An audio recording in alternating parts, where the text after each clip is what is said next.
Найпотужніша російська атака на столицю. Київ атаковано у 8-ме з початку травня. Всі 18 ворожих ракет знищено в небі, розповіли у командуванні повітряних сил. Московити спробували тактику удару звідусіль, з неба, землі та моря. З боку Криму летіли 9 калібрів, ще 3, чи то С-400, чи «Іскандер», пускали по балістичній траєкторії. А найцікавіше – це 6 кинжалів, знищених уночі над столицею. Помеху! Есть подрыв! Видно стоп! Речник повітряних сил називає нічну атаку повітряним тероризмом і зауважує на чималій кількості саме кинджалів. Юрій Ігнат наголосив, що йдеться про наймасованіше використання цих аеробалістичних ракет. Столиця завжди була пріоритетною ціллю для ворога. Ви бачите, скільки вони запускають по столиці. Саме тому Київ такий захищений серйозними засобами протиповітряної оборони, тому що і об'єкти інфраструктури, і інші важливі об'єкти держави завжди будуть в пріоритеті у ворога. Уламки російського залізяча падали у 5 районах Києва. Найбільші пошкодження в Солом'янському районі. Там зайнялося нежитлове приміщення та кілька автівок. 3 киян постраждали. В решті районів пошкодження не суттєві. Здебільшого уламки пошкодили припарковані автомобілі, лісопарки, а один впав просто у київському зоопарку. Там обійшлося без постраждалих.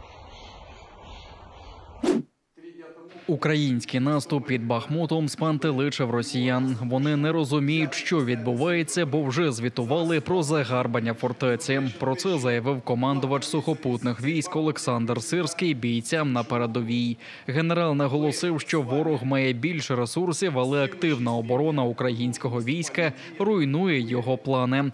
Традиційно генерал Сирський нагородив бійців за подвиги на полі бою. Ви наближаєте час нашої загальної перемоги, і ви даєте можливість підготуватися нашим тим військовим частинам, які будуть брати участь в наступальній операції. Тому я вам дуже вдячний, я вам передаю вітання від керівництва держави, керівництва Збройних сил України. Чергові спроби росіян просунутися західніше Бахмута були марними. На тлі помітних успіхів на підступах до міста важкі бої за Бахмут не припиняються, фіксує Генеральний штаб. Як і раніше, московити не збавляють тиск на західну частину та вперто намагаються просунутися від околиць фортеці.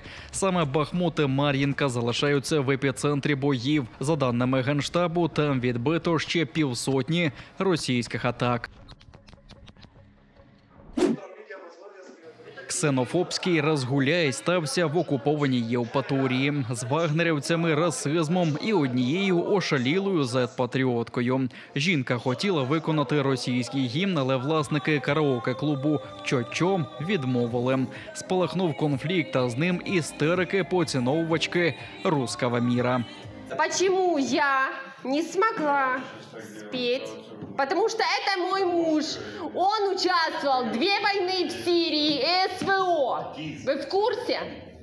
Завтра я подам заявление в полицию. Вы в курсе? На ваше заведение. Что я в вашем заведении Чучо не могла спеть песню «Гимн России». Потому что у вас, видите ли, разный контингент. Вот и разберемся. Жінка, вочевидь, на підпитку заходилася погрожувати своїм чоловіком-окупантом. Вцілів на війні, але, схоже, не вразив власників закладу.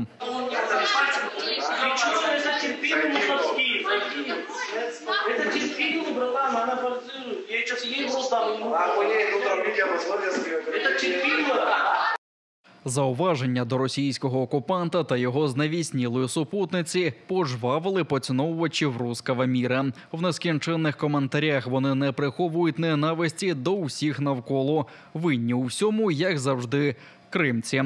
Зверхньо звертаються до них татари та ординці. Але є одне «але» – власники клубу вірменського походження. А что вы хотели? Меджлис насаждал татарам национализм. Все-таки 20 лет промывки мозгов – вот и результат. Но опять-таки все от образования и веры зависит. У меня много татар светских, которые за Россию топят, поддерживают, на фронт помощь дают. Закрыть этот гадюшник, а этих муслимов на передовую. Там мужество показывать. Мне что теперь, из-за таких ордынцев в машине не слушать громко песни патриотического характера или в форме в одиночку бы ходить бояться? В баре исполнить песню «Комбат Батяни» нельзя. Увы, все это делаю и буду делать. На каждого ордынца будет повестка. На захист ображеного окупанта традиційно став кишеньковий стукач Олександр Таліпов. Збирав анонімки звідусіль і, не показуючи й носа до власників клубу, натравив до Євпаторії найманців. Ті потурбувались про русські скрепи і хоч не з першого разу зрозуміли, як працює флешка, але дали влаштувати Вагнер-концерт.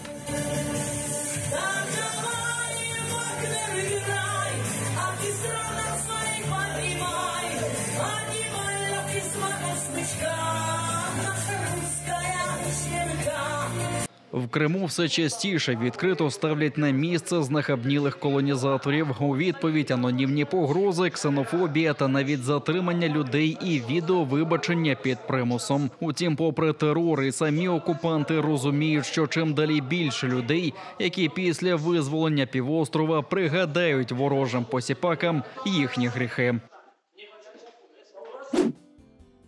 Замість урочистостей – укриття. Окупаційна влада скасувала останній дзвінок для більшості школярів, крім випускників 9 та 11 класів. Про це оголосив гауляйтер Сергій Аксьонов.